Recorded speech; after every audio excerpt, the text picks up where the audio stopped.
James Harding sat in the dimly lit room, the only sound the low hum of the air conditioning. His eyes were fixed on the screen in front of him, scanning over hours of recorded footage. It had taken months to infiltrate the department, weeks of painstaking observation. And now, with every second that ticked by, he could feel the weight of the case pressing on him. The walls felt closer, the air thinner. But this was no time for hesitation. His mission was clear: expose the corruption festering within the department, the unchecked racism that had poisoned it from the inside out.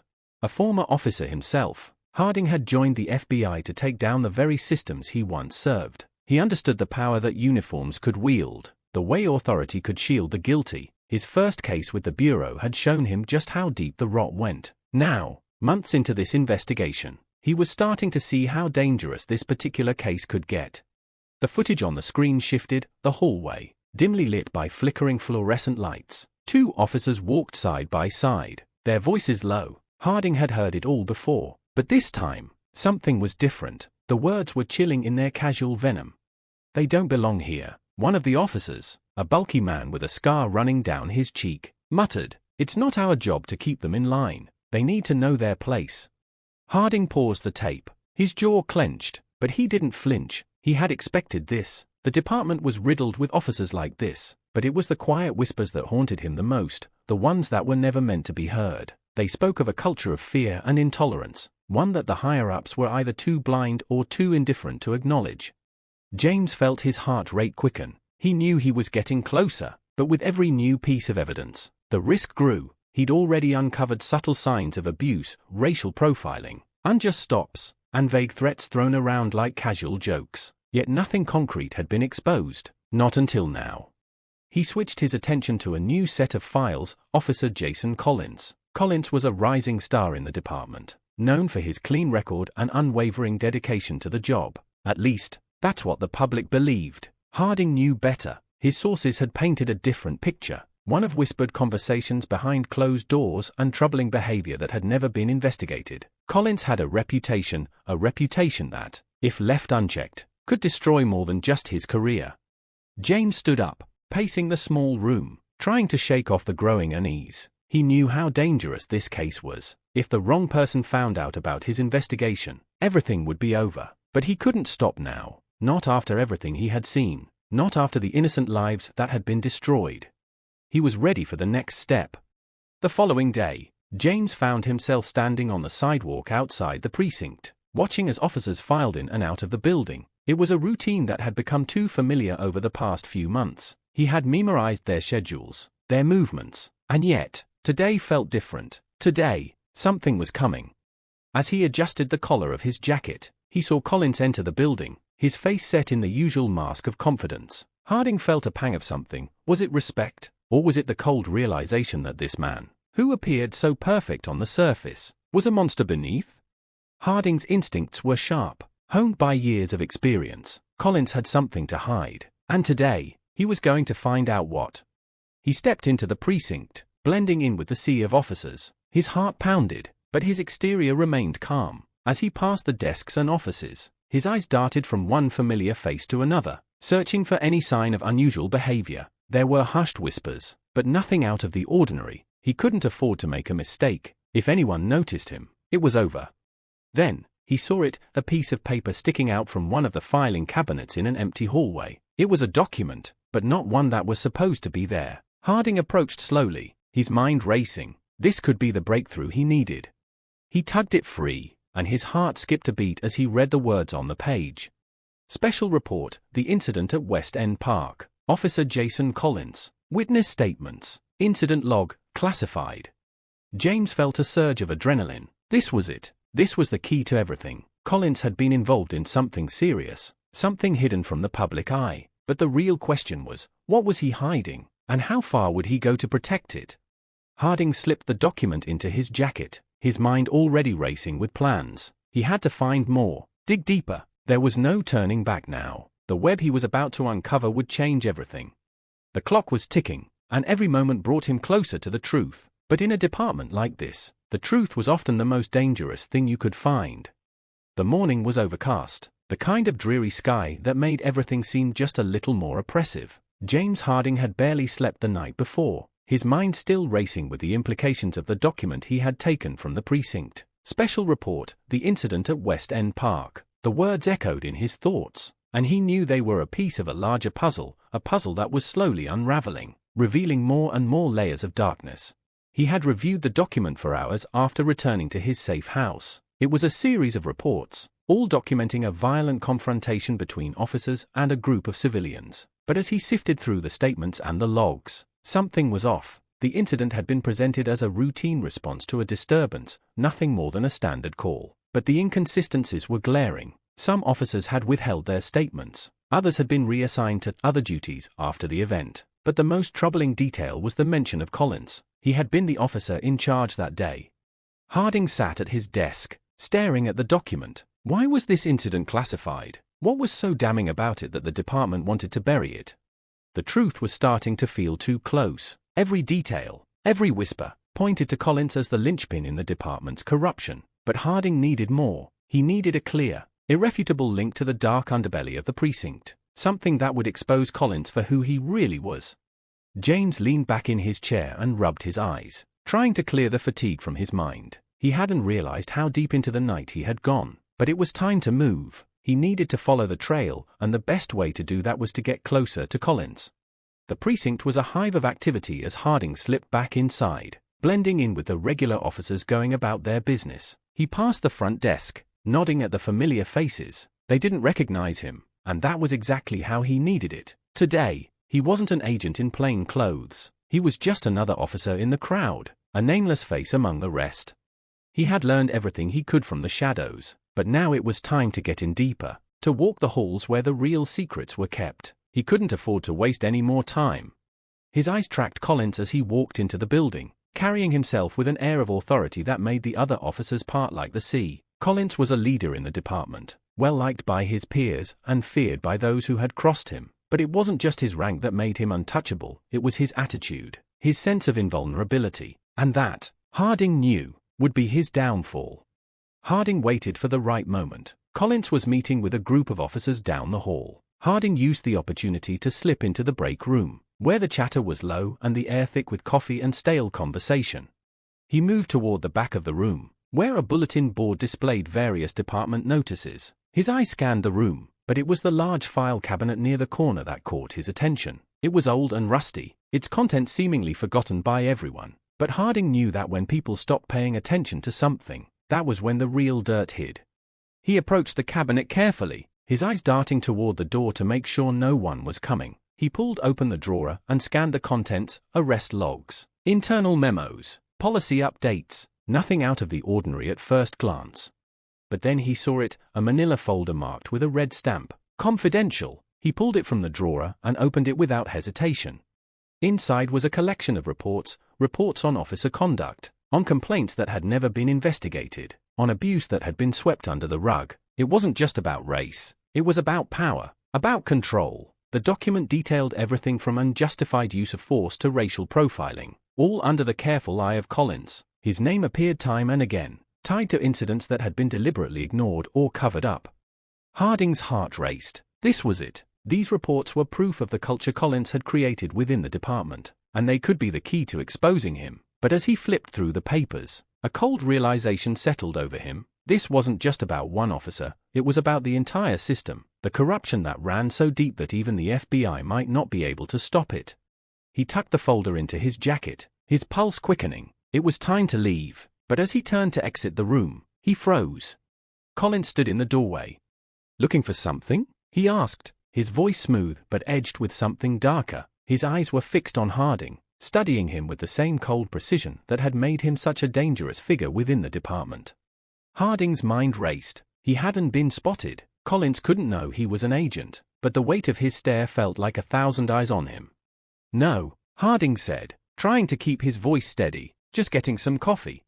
Collins's lips curled into a thin smile, but there was nothing warm about it. "Well, don't take too long," he said, his tone almost a command. "You don't want to miss the briefing. It's going to be interesting." Harding nodded, forcing himself to maintain his composure. Collins turned and walked away, the sound of his footsteps echoing down the hallway. As Harding stood there, staring after him, a cold realization settled in. Collins wasn't just a cop, he was something far worse, and Harding was already in too deep to back out now. He had made a mistake, getting this close to Collins could cost him everything, but there was no turning back. The game had changed, and Harding knew that it would take everything he had to survive. James Harding's pulse still raced as he walked out of the break room, trying to keep his movements casual, but his mind was anything but. Collins had been too close, too suspicious. Harding could feel the hairs on the back of his neck stand up as he tried to push down the rising tension. The man was dangerous, and he had just been within arm's reach of the evidence Harding needed to destroy him. But now wasn't the time for panic. Harding knew that if he let fear take over, it was over. He had to keep playing the game, keep walking the line between cop and agent, even if that meant walking a razor-thin edge. He continued down the hallway, his thoughts racing, the folder with the internal reports pressed against his side, a burning reminder of the storm he was about to unleash. Every piece of evidence he had gathered, every whisper of corruption, there was no going back now. The line between right and wrong had blurred, and all he could do was push forward. The day dragged on. Harding moved with the other officers, blending in, pretending to be one of them. All the while his mind kept replaying his encounter with Collins. He couldn't shake the feeling that Collins knew more than he let on. Something in the man's eyes had given him away, a flicker of recognition, like he could sense Harding wasn't one of the pack, but Harding had been trained to blend in, to be a shadow among shadows, and for now, that had to be enough. The briefing that Collins had mentioned turned out to be an afterthought, a routine meeting where officers went over reports and assignments. Nothing of consequence was discussed, but Harding kept his eyes on Collins, trying to gauge the man's behavior. The man was cool, calculated, exactly the type who would never let his guard down. He had a way of commanding a room, the others hanging on his every word, eager to be in his good graces. Harding watched him for a while, noting the small details, how Collins dismissed a rookie officer with a sneer, how he subtly made sure to stand in the center of the room, as if by sheer presence he could control it all. He was more than just an officer, he was the embodiment of the systemic corruption Harding had come to investigate, a man who had learned how to manipulate the system to his advantage. But there was one thing Harding knew about people like Collins: arrogance. And arrogance, no matter how subtle, was always their downfall. As the briefing wrapped up, Harding followed the others out of the conference room. He was lost in thought, replaying every word, every movement, trying to find a crack in Collins's armor. But as he neared the elevator, he caught sight of something that made his heart skip a beat. Collins was standing in the hallway, talking with another officer, a burly man with tattoos on his arms. They were speaking in low tones, but Harding's keen ears picked up something that made him stop in his tracks. "The files are in the locker," Collins was saying, his voice almost a whisper. "Don't forget to destroy everything. No one can know about this. Not yet." The officer nodded, glancing around nervously before walking away. Collins remained, his gaze sharp, as though he were making sure no one had overheard. Harding's mind raced as he pieced together what he had just heard. Files, destruction. There was something bigger going on here, something more dangerous than he had anticipated. Collins was hiding something, and it was deep, too deep to be a simple case of departmental misconduct. Harding had to know what was in those files. That night, Harding sat alone in his apartment, staring at the manila folder he had taken from the precinct. It had been hours since he'd last seen Collins, and his mind had been turning over every detail. What had Collins meant? What files was he talking about? And what was so important that it had to be destroyed? The questions gnawed at him, pulling him back to the precinct, to the dark corners where the truth hid. He had to see those files. He had to get closer to Collins, find out what he was hiding before it was too late. The only problem was, getting close to Collins wasn't going to be easy.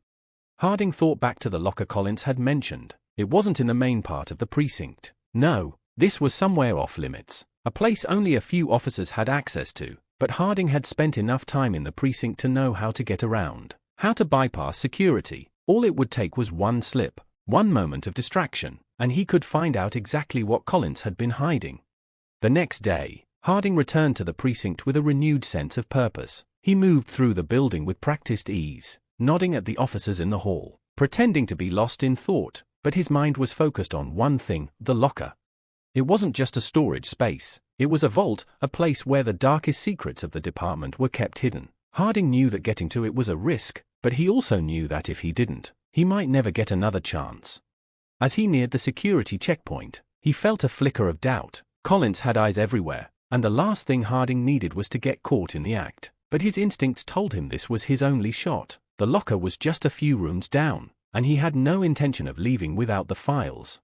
He nodded to the officer at the desk and moved past, taking a deep breath as he rounded the corner. The locker was ahead, tucked in a narrow hallway. Harding's steps quickened as he approached, his hand moving to his jacket pocket, where he had hidden a master key. He'd obtained it from an insider, a source he trusted implicitly. The lock clicked open with a quiet turn, and Harding pushed the door slowly, careful not to make a sound. Inside, the locker was stacked with boxes, standard police equipment, records, and old case files. But as his eye scanned the rows, one box in particular caught his attention. It was marked with the same red stamp, confidential. Harding reached for it, his heart racing. As he pulled the box out and opened it, a series of files inside caught his eye. These weren't just random case notes. These were meticulously organized, too organized. They were about the department's internal dealings, officer misconduct, and more troubling still, connections to a network of criminal activity. This was the smoking gun he had been looking for.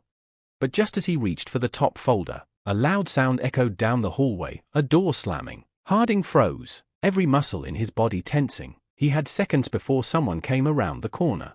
Without thinking, he grabbed the files and stuffed them into his jacket. He didn't wait for the footsteps to get closer. He ran. The clock was ticking. Harding's breath was shallow, his heart pounding as he darted through the hallways of the precinct, his mind racing faster than his feet. The files weighed heavily against his chest, but he couldn't afford to stop. Not now. He had taken the risk, and now it was time to disappear before anyone noticed he was gone. He turned the corner sharply, nearly colliding with an officer who was walking in the opposite direction. Harding froze for a split second, panic surging through him, but he quickly masked it with a casual nod and forced a smile. "Hey, you all right?" the officer asked, raising an eyebrow at Harding's hurried pace. "Yeah, just forgot something in the locker," Harding muttered, trying to sound casual. He moved past the officer, feeling the weight of the moment like a vice around his chest. Close, too close. His mind was still focused on the locker, on the files. He couldn't let Collins, or anyone, catch wind of what he had just uncovered. There was too much at stake, too much that could crumble if those files ever came to light. Harding knew the department, the system, would do anything to protect itself, and it would stop at nothing to silence him if it meant covering up their dirty secrets. He couldn't let that happen, not after everything he'd seen, everything he'd uncovered. The truth had to come out. After what felt like hours, Harding made it back to his car, his body tense from the constant fear of being discovered. He drove away from the precinct, trying to focus on the road ahead, but the weight of the files gnawed at him. He had to get them to safety, somewhere no one could find them, where they could be analyzed without the risk of being destroyed or stolen. He knew the risks involved. He had lived this life long enough to understand that everything came with a price, but the choice had already been made. There was no turning back. James Harding parked his car in a secluded lot a few miles from the precinct, far enough that no one would think to follow him. It was a place he had used in the past, out of the way, quiet, and most importantly, safe. He pulled the files from his jacket, his hand shaking slightly as he laid them out on the passenger seat. The contents were even more damning than he had imagined. There were reports of illegal drug activities linked to officers within the department, bribes accepted by high-ranking officials, and the worst of all, a direct connection to organized crime syndicates. But it wasn't just the crimes that made Harding's stomach churn, it was the patterns that were emerging. These weren't isolated incidents. This was a network, a system of corruption that ran through the very heart of the precinct, and Collins was at the center of it all. Harding sifted through the files, trying to make sense of everything. The names, the dates, the places, it was all connected in ways he hadn't expected. Some of the officers listed in the reports were familiar, others were new, but they all had one thing in common: their ties to Collins. He wasn't just a bad cop, he was the mastermind behind a vast criminal operation. Hours passed as Harding meticulously scanned through each page. He had to be thorough. He couldn't afford to miss a single detail, not when the stakes were this high. The evidence was damning, but it wasn't enough. Harding needed something more. He needed a confession, a way to catch Collins in the act, to expose the network for what it really was. His mind raced, trying to formulate a plan. He knew Collins well enough by now to understand how the man worked. He had a reputation for being smart, calculating, always 3 steps ahead. But Harding had one thing Collins didn't: the element of surprise. And now, with the files in his possession, Harding had what he needed to bring Collins down. All he had to do was find a way to connect the dots, bring everything into the light. The next few days were a blur of tension. Harding continued to move through the precinct, keeping up his cover, pretending to be just another officer in the ranks. But every interaction with Collins felt like a test, each moment a careful dance between staying undetected and getting closer to the truth. He had learned more about Collins's inner circle, officers who were just as dangerous, just as willing to do anything to protect their own. Harding knew that breaking the bond they shared, was the key to bringing it all down. He began to plant small seeds of doubt, subtle comments made in passing, watching as the cracks in the facade started to show. He couldn't go directly after Collins, he knew that would be a suicide mission. But the others, the ones who were afraid of what Collins could do, they were the key. If he could get them to turn on their leader, to testify against him, he could build a case that was impossible to ignore. It wasn't easy. These officers had been part of the system for too long, too loyal to Collins to betray him without something significant on the line. Harding knew that he had to strike at the heart of their fear, to show them that following Collins would only lead to their own destruction. A week later, Harding finally got the break he was looking for. One of the officers he had been working on, an officer named Ben, someone who had been with the department for years but had always seemed a little uncomfortable with the darker side of things, came to him in a quiet, almost desperate way. "Harding, I need to talk to you," Ben said, his voice low, his eyes darting nervously around the hallway. Harding motioned for him to follow, and the two of them slipped into a small interrogation room. Ben's hands were shaking as he spoke, his face pale.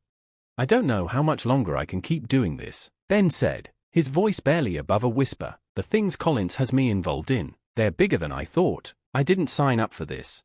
Harding remained silent, letting Ben speak. He knew what was coming, but hearing it from Ben's lips still sent a chill down his spine.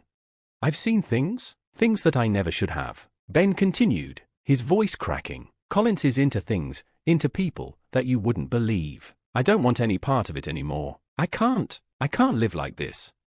Harding leaned forward, his heart racing. "What kind of things, Ben?"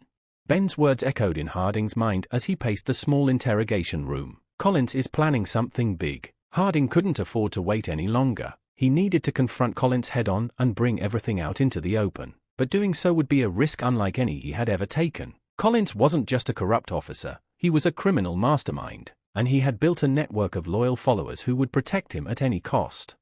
Harding's phone buzzed in his pocket, snapping him out of his thoughts. It was a message from an anonymous source, a cryptic tip that could be the break he needed.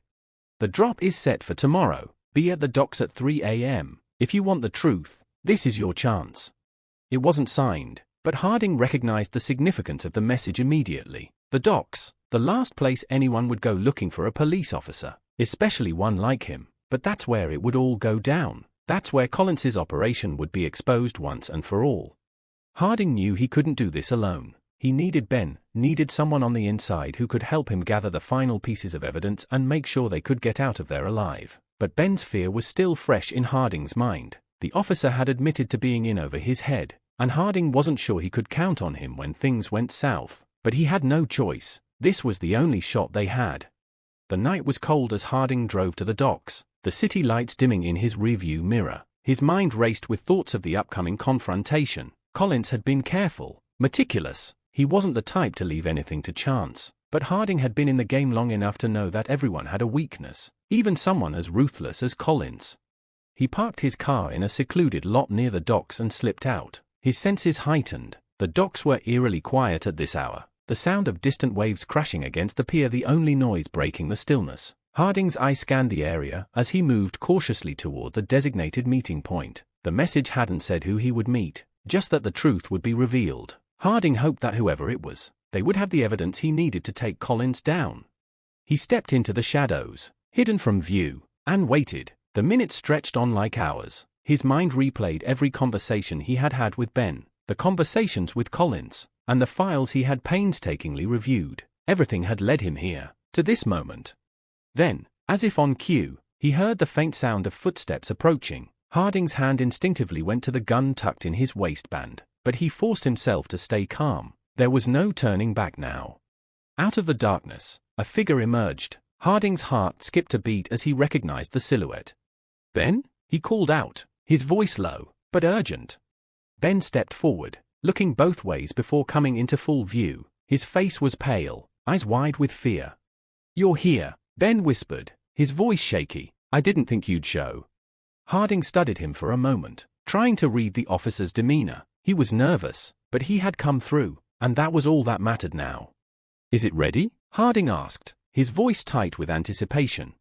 Ben nodded, pulling a small, battered briefcase from beneath his jacket. "Everything you need is inside. But listen, you need to be careful. Collins has men everywhere. He knows you're after him, and he's already set up a trap. He's not going to make this easy."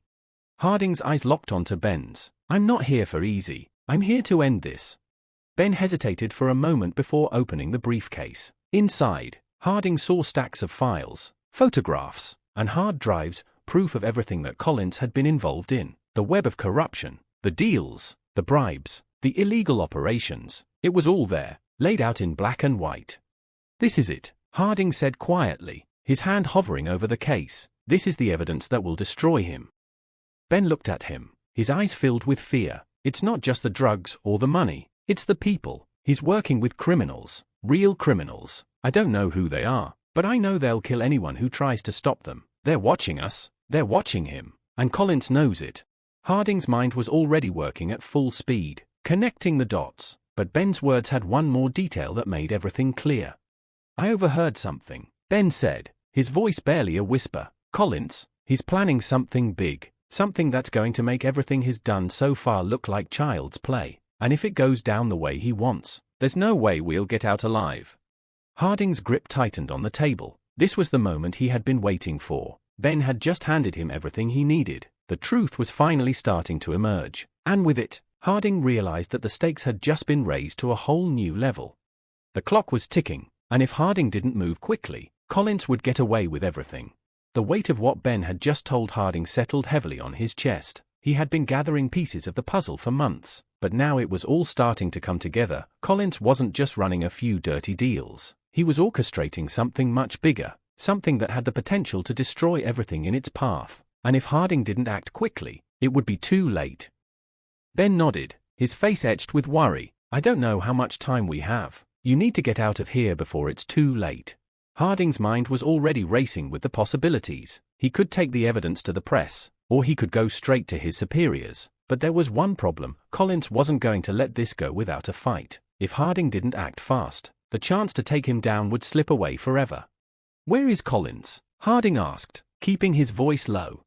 Ben's face twisted in fear. "He's coming. He's bringing everything he's got to silence you. I don't know how, but he knows you're here."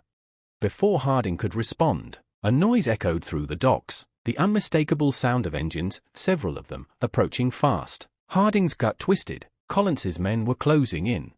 "This is it," Ben said, his voice trembling. "You need to run."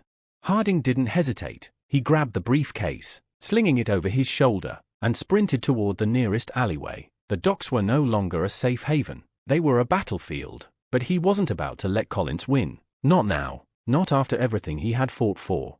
He glanced over his shoulder, just in time to see a group of men in dark clothing emerging from the shadows, guns drawn. The trap had been set.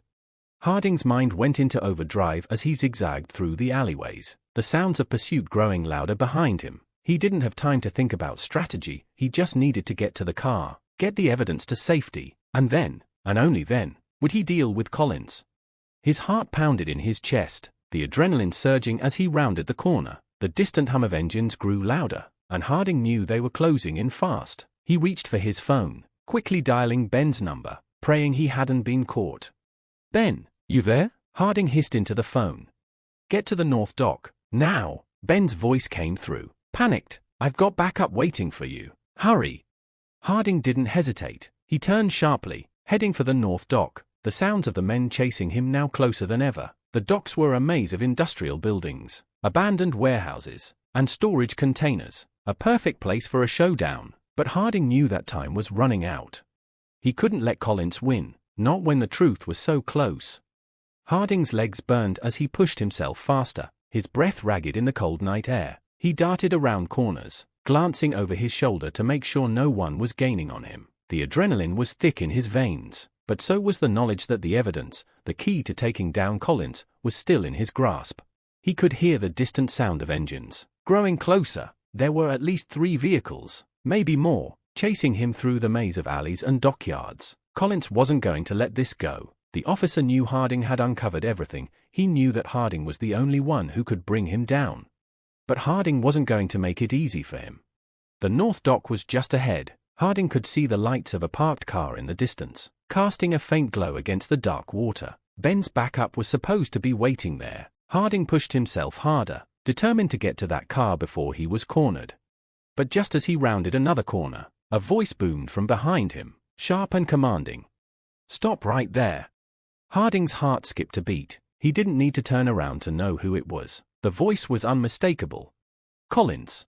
Harding's hand shot to the side, where the gun was tucked into his waistband. He wasn't sure he'd need it. He didn't want to shoot anyone, but he wasn't about to let Collins capture him, not when the truth was within reach. "I said, stop," Collins shouted, his voice growing closer. Harding didn't stop. Instead, he took another sharp turn, ducking behind a large stack of shipping containers. The sounds of pursuit followed, footsteps pounding, voices shouting orders, but Harding had a lead, and he wasn't about to let it slip. "Where do you think you're going, Harding?" Collins's voice called out from the shadows, full of menace. "I'm going to make sure the truth comes out," Harding muttered to himself, his pulse pounding in his ears. His legs ached, but he couldn't afford to stop. The North Dock was now only a few hundred yards away, but the sounds of Collins's men had grown more urgent. He could hear them, their footsteps drawing closer. Harding's breath came in sharp, ragged gasps as he sprinted the final stretch. He could see Ben now, standing by the car, his face pale with fear but determination in his eyes. "Harding," Ben called out, "come on, we've got to move now." But just as Harding made it into the open, the unmistakable sound of a gunshot rang out, and the bullet tore through the air, hitting the pavement just a few feet from his feet. Harding's heart stopped for a moment, and he instinctively dove for cover behind a nearby crate. "Get him!" Collins roared, and Harding knew that this wasn't just a chase anymore. This was war. He had seconds to think, seconds to act. The car was right there, but the gunfire and shouting made it clear that Collins's men weren't going to let him get away so easily. But Harding wasn't just going to run. He'd come too far for that. The truth was within his reach, and nothing was going to stop him. Ben's car roared to life as Harding ran toward it, ducking behind the open door. The sound of the engine drowned out the commotion behind him, but he knew it wouldn't be long before Collins's men caught up. "Drive!" Harding shouted, slamming the door shut behind him. Ben floored the accelerator, and the car shot forward, the tires screeching against the pavement as they tore down the road. Harding looked over his shoulder, his heart racing as the lights of Collins's vehicles began to fade in the distance. "We're almost out," Ben said, his voice tense. He glanced nervously at Harding. "You've got the evidence. What now?" Harding's hands were still shaking, but the adrenaline was beginning to wear off. He reached into his jacket and pulled out the briefcase. The weight of it felt different now. He had the truth in his hands, but he knew the fight wasn't over. "We take it to the right people," Harding said, his voice hard. "We expose everything. No one can hide anymore." Ben nodded, but the fear was still visible in his eyes. "You're sure about this, Collins? He'll never stop. He's too powerful." "I've seen what he's capable of," Harding replied, "but so have you. We're not running anymore. We're not just surviving this, we're ending it." As they sped away from the docks, Harding couldn't shake the feeling that the battle was far from over. The city was still buzzing with corruption, and Collins's reach extended far beyond the precinct. But Harding had something now, something that could bring it all crashing down. The system had been compromised from the inside, and it was up to him to expose it for what it truly was. He looked at the briefcase in his lap. Inside was the truth, the proof that could shatter the facade of justice that Collins had built, that could expose the rot running through the heart of the police department. But Harding knew this wasn't just about him or Ben. This was about everyone who had suffered at the hands of a corrupt system, about those who had been silenced and ignored for far too long. And it was time for them to be heard. Hours later, in the quiet of his small apartment, Harding sat at his desk, staring down at the contents of the briefcase. The evidence was all there, laid out in front of him, and the weight of it felt almost unbearable. It was a huge risk. Bringing Collins down would make Harding a target, and anyone who helped him would be marked too. But Harding had already made up his mind. He picked up the phone and dialed a number he had only used in the most desperate of times, a number for someone who could make sure the truth was heard, no matter the cost. "This is Harding," he said when the line picked up. "I've got the evidence. It's time for Collins to face the consequences." A pause on the other end of the line. Then, a voice, cold and resolute. "Send it. We'll make sure it gets out." Harding hung up, his pulse quickening. The moment he had been waiting for was here. Collins's empire was about to fall, and nothing could stop it. It was over.